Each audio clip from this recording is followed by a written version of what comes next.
Hello good morning everyone. तो कैसे हो आप सभी लोग। मैं दर्शन एक बार फिर से आपका हार्दिक स्वागत करता हूं एग्जाम व्यू के ऑफिशियल यूट्यूब चैनल पे।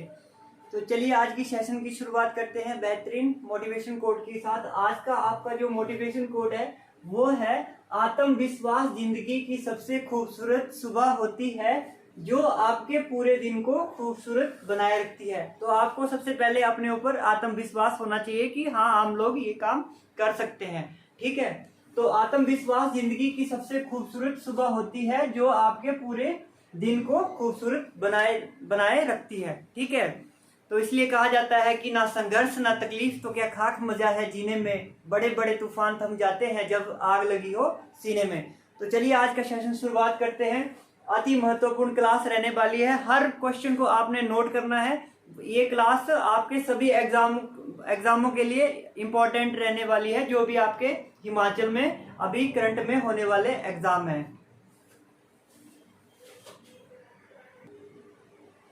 क्वेश्चन नंबर 1 है अब आपकी स्क्रीन पे कि किसका काल मुगल वास्तुकला का स्वर्ण काल कहा जाता है। ऑप्शन नंबर ए है आपका जहांगीर, ऑप्शन नंबर बी है शाहजहां, ऑप्शन नंबर सी है आपका औरंगजेब और ऑप्शन नंबर डी है अकबर। कुछ स्टूडेंट मेरे से पूछ रहे थे कि सर आप साइड में क्यों हो जाते हो। तो इसका रीजन यही है कि मैं क्वेश्चन आपको पहले से ही लिख के दे देता हूँ स्क्रीन पे ताकि हमारा टाइम वेस्ट ना हो लिखने में। नहीं तो मैं ऐसे करता रहूंगा कि ऑप्शन नंबर ए जैसे जहांगीर, तो ऐसा करने से आपकी वीडियो बहुत लंबी हो जाएगी। तो इसलिए मैं क्वेश्चन पहले लिख लेता हूँ फिर आपके सामने आता हूँ। तो क्वेश्चन पहला है आपके सामने कि किसका काल मुगल वास्तुकला का स्वर्ण काल कहा जाता है। ऑप्शन है आपके पास A Jahangir, option number B Shahjahan, option number C Aurangzeb, option number D D है अकबर। तो इसका जो राइट आंसर है वो हो जाएगा आपका शाहजहां। जो हमारे शाहजहां थे उसको वास्तुकला का स्वर्ण काल कहा जाता है। ठीक है, तो इसका राइट आंसर हो जाएगा ऑप्शन नंबर बी शाहजहां। अगर मैं बात करूं जहांगीर की तो ये जो है वो आपको चित्रकारिता का स्वर्ण काल किसे कहा जाता है तो उसका ऑप्शन हो जाएगा जहांगीर। नेक्स्ट नंबर क्वेश्चन है अब आपकी स्क्रीन के सामने। नेक्स्ट क्वेश्चन है आपकी स्क्रीन पे रीजनिंग का। 1 2 5 क्वेश्चन मार्क 677। ऑप्शन ए है आपके पास 11, ऑप्शन नंबर बी 25, सी 26 और डी 95। इसका आंसर बताएं जल्दी जल्दी। 1 2 5 क्वेश्चन मार्क 677। ऑप्शन ए है आपके पास 11, ऑप्शन नंबर बी है 25, ऑप्शन सी है 26, ऑप्शन डी 95।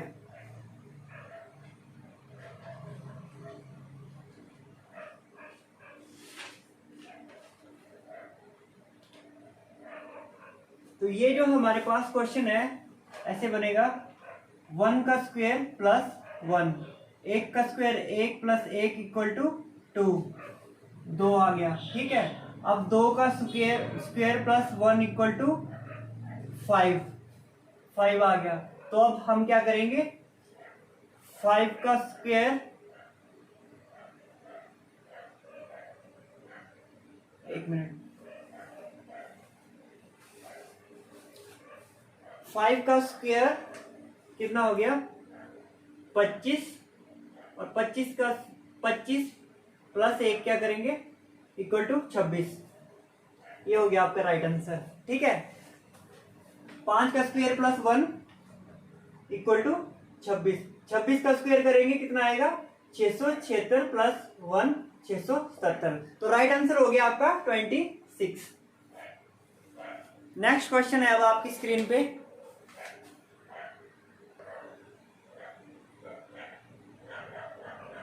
नेक्स्ट क्वेश्चन है आपकी स्क्रीन पे 136, 137, 135, 138, 134, 139। ऑप्शन है आपके पास, ऑप्शन ए है आपके पास जैसे 136, बी है 138, ऑप्शन नंबर सी है 139, ऑप्शन नंबर डी है 133।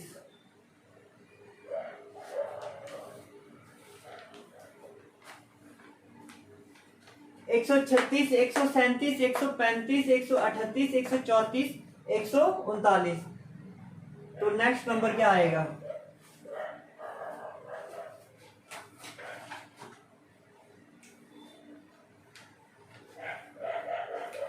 क्वेश्चन मार्क के स्थान पर क्या आएगा? तो इसमें जो लॉजिक लग रहा है वो है, देखो 136 और 135 -1, 135 और 134 -1। तो 138 में माइनस करेंगे, नहीं 134 में माइनस करेंगे तो क्या आएगा? 133। 133 आपका option number D right answer. -1 -1 -1, 134 में माइनस करेंगे 133, option number D right answer. Next question है आपकी स्क्रीन पे, विश्व का सबसे बड़ा बौद्ध मंदिर कहाँ स्थित है? किस देश में स्थित है? विश्व का सबसे बड़ा बौद्ध मंदिर किस देश में स्थित है? ऑप्शन ए है आपके पास भारत, ऑप्शन बी चीन, option number C Indonesia, option number D Sri Lanka. विश्व का सबसे बड़ा बौद्ध मंदिर किस देश में स्थित है? Option A Bharat, option number B चीन, option number C Indonesia, option number D है आपका श्रीलंका।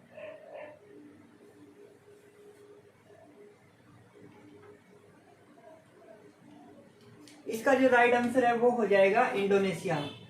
तो दोस्तों याद रखिएगा कि जो विश्व का सबसे बड़ा जो बौद्ध मंदिर है वो इंडोनेशिया में स्थित है। अब हम बात करते हैं बौद्ध धर्म के बारे में, कुछ इंपॉर्टेंट बातें, जैसे बौद्ध धर्म।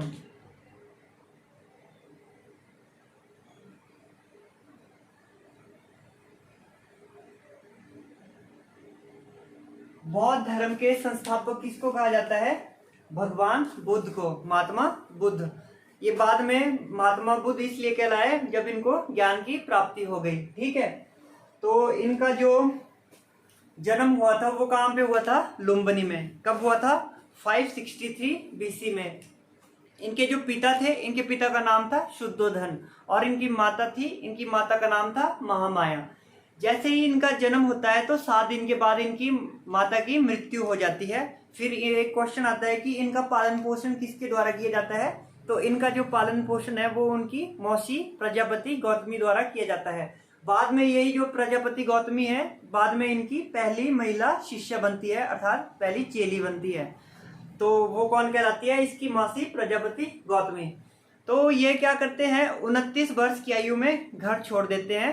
और घर क्यों छोड़ते हैं? जब इनका जन्म हुआ होता है तो इनके पिताजी पंडित को बुलाते हैं कि इनका नामकरण रखना होता है। तो वो पंडित को बुलाते हैं कि आइए पंडित जी मेरे बेटे का नामकरण कीजिए। तो वो पंडित बोलते हैं कि ये तो बड़ा होकर बहुत बड़ा महात्मा बनेगा। तो शुद्धोधन कहते हैं कि पंडित जी कैसी बात कर रहे हो, आप पागल हो गए हो क्या? ये राजा का बेटा है, सिर्फ राजा ही बनेगा। तो क्या होता है कि वो सारी अय्याशी देना उसको घर में ही स्टार्ट कर देता है। जो आपके भगवान बुद्ध थे वो कभी भी घर से बाहर नहीं निकले थे, तो सारी अय्याशी उनको घर के अंदर ही दे दी जाती है। पर एक दिन क्या होता है कि शुद्धोधन कई काम से बाहर गए हुए थे, तो वो अपने शिष्य चांड को बुलाते हैं। उनके घोड़े का नाम था जैसे कंथक और उनका शिष्य था मतलब घोड़ा कंथक था और उनका एक था, मतलब क्या बोलते हैं उसको, चलो समझ लो इस टाइम चांड था मान लो, ठीक है। तो वो बुलाता है और कहता है कि चलो आज मुझे घर से बाहर जाना है। तो एक क्वेश्चन पूछा जाता है कि भगवान बुद्ध जब पहली बार घर से बाहर निकले तो उन्होंने कितने सीन देखे? तो उन्होंने पहली बार जब घर से बाहर निकले तो 4 सीन देखे। पहला क्या देखा था उन्होंने? बूढ़ा व्यक्ति, दूसरा बीमार व्यक्ति, तीसरा क्या देखा था उन्होंने? बूढ़ा व्यक्ति, बीमार व्यक्ति, और एक देखा था उन्होंने डेड बॉडी, शव मतलब डेड बॉडी, और चौथा उन्होंने देखा सन्यासी। तो क्वेश्चन आता है कि सबसे ज्यादा भगवान बुद्ध किससे प्रभावित हुए? तो वो सन्यासी से प्रभावित हुए, क्योंकि बीमार व्यक्ति था वो अपने उससे कंथक से पूछता है कि महाराज ये क्या है, तो वो बोलते हैं बेचारा बीमार है, इसको कोरोना हो गया है। तो वो रथ से जा रहा होता है, घर से बाहर जब पहली बार निकलता है तो बीमार व्यक्ति देख लेता है, वो बेचारा बीमार जा रहा होता है, तो वो पूछता है कि ये क्या है, वो बोलता है कि ये बीमार है, ठीक है। तो दूसरा वो देखता है बूढ़ा व्यक्ति और पूछता है कि क्या मैं भी बूढ़ा होऊंगा, वो बताते हैं जी महाराज आप भी एक दिन बूढ़े होंगे। थर्ड जो देखा है वो देखता है कि रोते हुए जा रहे थे, राम नाम सत्य है, तो वो एक मरा हुआ आदमी जाता है, वो अपने दोबारा चांद से पूछता है कि महाराज नहीं मतलब चांद क्या आप भी मैं भी एक दिन मर जाऊंगा, वो बोलते हैं जी महाराज एक दिन आपकी भी मृत्यु हो जाएगी। तो फिर क्या होता है कि वो अपने घर चला जाता है और उधर अपनी पत्नी से मिलता है यशोधरा, उसकी पत्नी होती है, तो वो उसको बिना बताए घर छोड़ देता है 29 एज में। तो घर छोड़ देता है तो फिर उसका क्या होता है, घर छोड़ने के बाद वो चला जाता है। तो एक क्वेश्चन आता है कि एक इम्पॉर्टेंट क्वेश्चन है भगवान बुद्ध से रिलेटेड कि उनको उनका जन्म कब हुआ था, बुद्ध पूर्णिमा के दिन, और उनकी मृत्यु कब हुई, बुद्ध पूर्णिमा के दिन, और उनको ज्ञान की प्राप्ति भी किस दिन हुई थी, बुद्ध पूर्णिमा के दिन। ये छोटी सी जानकारी थी, अभी डिटेल में इसको करेंगे कभी डिस्कस। छोटी सी जानकारी थी, जैसे कि उसको किस पेड़ के नीचे शिक्षा प्राप्त हुई, बाद में वो वृक्ष बौद्ध वृक्ष कहलाया। तो आज सिर्फ इतना ही है बौद्ध धर्म के बारे में। बाकी नेक्स्ट क्वेश्चन करते हैं अब हम। नेक्स्ट क्वेश्चन है आपकी स्क्रीन पे, इनमें से किसे पद से हटाने का प्रावधान भारतीय संविधान में नहीं है। ऑप्शन ए है आपका राज्यपाल, ऑप्शन नंबर बी मुख्यमंत्री, ऑप्शन नंबर सी राष्ट्रपति, ऑप्शन नंबर डी है प्रधानमंत्री। जल्दी से इसका आंसर बताएंगे कि इनमें से किसे पद से हटाने का प्रावधान जो है वो हमारे भारतीय संविधान में नहीं है। ऑप्शन है आपके पास राज्यपाल, मुख्यमंत्री, राष्ट्रपति या फिर प्रधानमंत्री।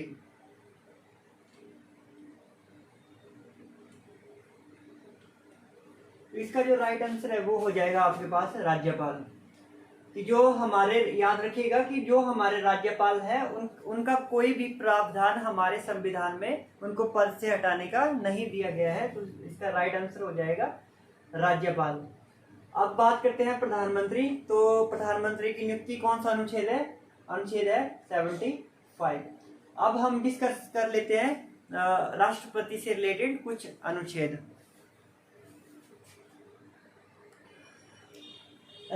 राष्ट्रपति, इससे रिलेटेड कुछ इंपॉर्टेंट अनुच्छेद है। जैसे आपके पास है अनुच्छेद नंबर 52, इसमें क्या दिया गया है, आर्टिकल 52 में दिया गया है राष्ट्रपति का पद कहां से लिया गया है, ब्रिटेन से। आर्टिकल नेक्स्ट है हमारे पास आर्टिकल नंबर 53,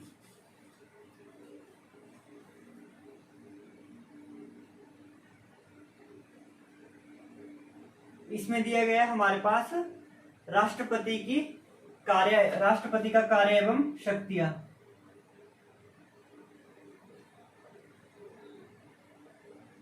कार्य एवं शक्तियां, ठीक है। नेक्स्ट है हमारे पास आर्टिकल नंबर 54, अनुच्छेद 54, इसमें हमारे पास दिया गया है सिलेक्शन, मतलब राष्ट्रपति का निर्वाचन। नेक्स्ट आर्टिकल है हमारे पास आर्टिकल नंबर 56, अनुच्छेद 56,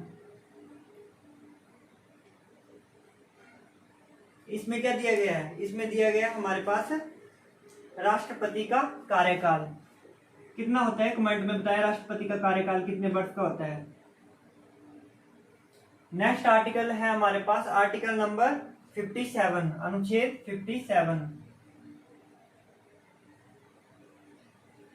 57 में बताया गया है जैसे हमारे पास रीज्वाइनिंग और री इलेक्शन की, भारत में राष्ट्रपति की दोबारा से भी राष्ट्रपति बन सकता है। तो 57 में दिया गया है रीज्वाइनिंग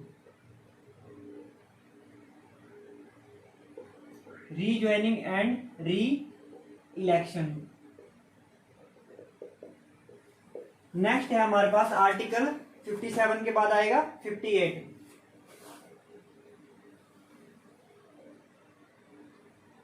उसमें दिया गया है हमारे पास राष्ट्रपति की योग्यताएं।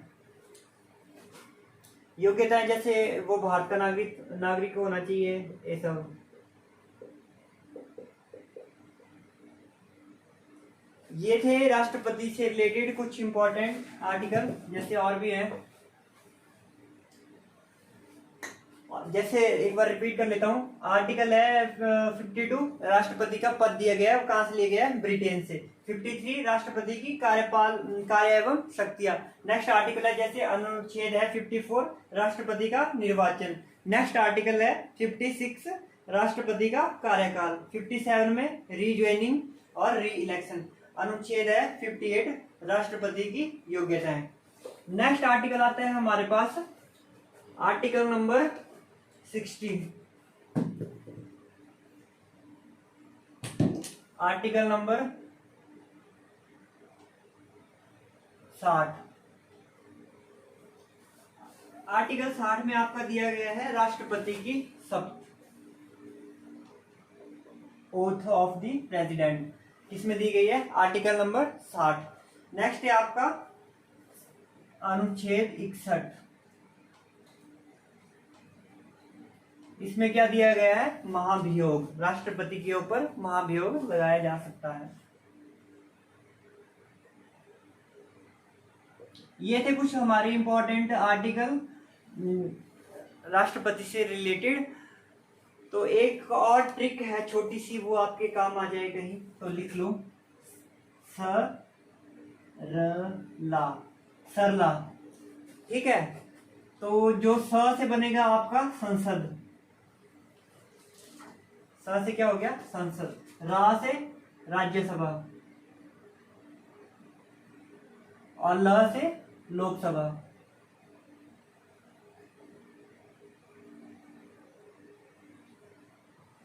ठीक है। तो ये आर्टिकल है आपका 79, 80 और 81। ठीक है।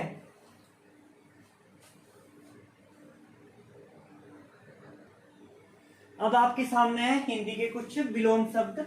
जैसे आपका पहला विलोम शब्द है मिथ्या। मिथ्या का मतलब होता है झूठ बोलना, मतलब झूठ होता है मिथ्या। मिथ्या का हो जाएगा अपोजिट, उल्टा सत्य। मिथ्या हो गया आपका झूठ, और झूठ का क्या हो गया? सत्य। नेक्स्ट है आपका ओवन। ओवन होता है जवानी। जवानी का क्या हो जाएगा? बुढ़ापा। बुढ़ापे को क्या बोलते हैं जर्रा। नेक्स्ट है आपका पुष्ट। पुष्ट होता है हट्टा कट्टा, और पुष्ट का क्या हो जाएगा? क्षीण। क्षीण क्या होता है आपका? कमजोर। मूक। मूक होता है बहुत ज्यादा, मूक होता है कम बोलने वाला, और बाचाल क्या होता है? बहुत ज्यादा बोलने वाला। तो यहीं पे एंड करते हैं आज का सेशन। आशा करता हूँ आपको वीडियो अच्छी लगी होगी, पसंद आई होगी। कमेंट में बताएं कि कल के लिए न्यू टॉपिक कौन सा ऐड करें। जैसे आज हमने हिंदी ऐड की थी, और थोड़ी सी 2 क्वेश्चन रीजनिंग के ऐड किए थे। नेक्स्ट आप कमेंट करके बताएं कि कल आपको कौन सा न्यू सब्जेक्ट या टॉपिक ऐड करना हो, वो कमेंट में जरूर बताएं। तो वीडियो को लाइक करें, शेयर करें, सब्सक्राइब करें चैनल को। थैंक यू, बहुत बहुत धन्यवाद।